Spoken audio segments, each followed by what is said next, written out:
మొన్న ఒక ఛానల్‌లో ఒక తెలుగుదేశం పార్టీ రిలేటెడ్ ఛానల్‌లో ఒక యాంకర్ కూర్చొని, భారత మహిళలు ఉమెన్ ప్రపంచ కప్‌లో ఛాంపియన్ అవ్వడానికి మొత్తం లోకేష్ గారు ఇచ్చినటువంటి స్ఫూర్తే కారణం.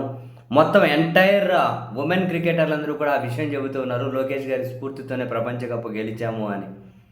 ఆయన వ్యాఖ్యలు చేసినప్పుడే మాట్లాడుకున్నాం. ఇవి డెఫినెట్లీ ఏమంటారు, అదేదో లోకేష్ గారిని ట్రోల్ చేసినట్లే ఉన్నాయి. ఏ నాయకుడికైనా ఎలివేషన్స్ అవసరమేనేమో, బట్ అవి అంటే కాదని ఎవరు. But if they cross the limits, it costs discomfort to the people కదా. ఎంత నిజంగా ఒక రకమైనటువంటి తెలుగుదేశం పార్టీ అభిమానులకు కూడా డిస్కంఫర్టే ఉంటుంది. అందుకే నారా లోకేష్ గారికి చూపించండి ఎలివేషన్స్. నాకు తెలిసి I'm sure he might start abusing అనుకుంటా. లోకేష్ గారు కూడా తిట్టడం మొదలెడతారు ఇవన్నీ చూస్తే. డెఫినెట్లీ అంటే I think definitely start abusing, అందులో అనుమానం అయితే ఉంటుంది. ఖచ్చితంగా ఆయన కూడా ఆ పని చేయొచ్చాము ఎదుటి వాళ్లకు. బట్ దగ్గరుండి అస్త్రాలు అందించినట్లే కదా. ఈరోజు ఈ వ్యాఖ్యల మీద బైరెడ్డి సిద్ధార్థ రెడ్డి వైఎస్ఆర్ కాంగ్రెస్ పార్టీకి సంబంధించి సోషల్ మీడియాలో అవి ఇవి పంచులు బాగా వెళ్తూ ఉంటాయి కదా. ఈరోజు పంచుల కోట ఆయనదే.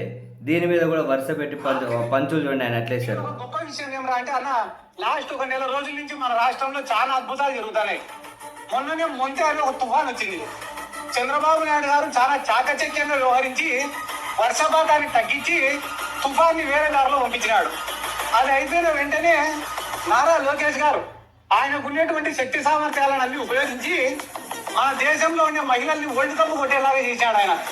చంద్రబాబు నాయుడు గారు ఆయనకున్నటువంటి అనుభవాన్ని అంతా ఉపయోగించి ఆర్టిఫిషియల్ ఇంటెలిజెన్స్ అనుకొని మన రాష్ట్రాన్ని ప్రగతి పదంలో నడిపిస్తున్నాడు.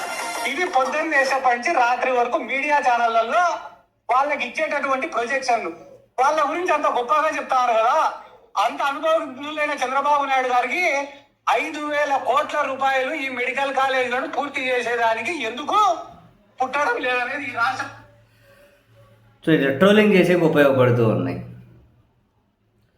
ఎక్కడైనా మనం కొంతైనా కనుక ఎలివేషన్స్ ఎప్పుడైనా హద్దులు దాటకూడదు. వీళ్ళు ఇదేం తప్పు కాదు. ఒక నాయకుడు ఎలివేషన్స్ ఇప్పించుకోవడం, దానికోసం ఛానళ్ళు పనిచేయడం, ఇది ఇప్పుడు రాష్ట్రం నుంచి దేశం వరకు అంతా ఉండేదే. కానీ ఈ స్థాయి ఎలివేషన్స్ ఎవరినైతే వీళ్ళు పొగుడుతూ ఉన్నారో వాళ్ళకే డిస్కంఫర్ట్.